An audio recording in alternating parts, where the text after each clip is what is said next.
రామాపురం అనే పచ్చని గ్రామంలో రంగయ్య అనే ఒక ముసలి రైతు ఉండేవాడు. ఆయనకు తన ఊరన్నా పల్లెటూరి మట్టి అన్నా పంచప్రాణాలు.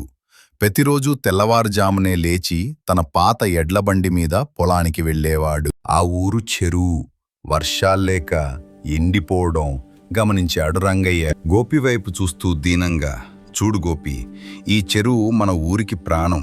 ఇది ఎండిపోతే మన పశువులకి, పంట పొలానికి నీరు ఎక్కడి నుండి వస్తుంది? దీన్ని మళ్ళీ బాగు చేయాలి. గోపి: తాతయ్య, ఈ పెద్ద చెరువును నువ్వొక్కడివే ఎలా బాగు చేస్తావు?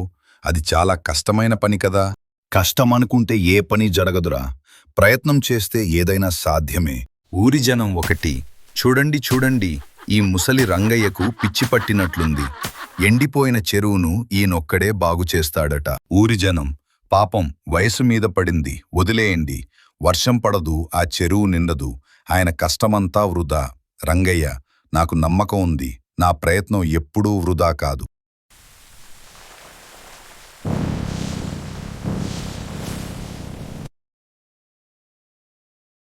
కాలం ఎప్పుడూ ఒకేలా ఉండదు.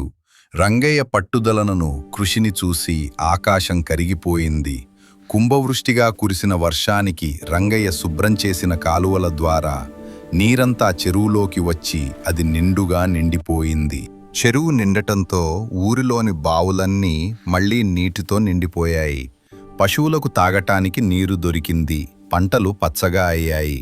అప్పుడు ఊరి జనం అందరికీ రంగయ్య గొప్పతనం అర్థమైంది. రంగయ్య చేసిన ఆ త్యాగం, ఆ పట్టుదలే రామాపురానికి బంగారు చెరువును అందించింది. ఈ కథలోని నీతి చాలా గొప్పది. ఫలితం ఆశించకుండా చేసే ప్రయత్నం, నిరంతరమైన పట్టుదలలుంటే అసాధ్యమైన పనిని కూడా సుసాధ్యం చేయవచ్చు. మనం ప్రకృతిని కాపాడితే ఆ ప్రకృతి మనల్ని కాపాడుతుంది.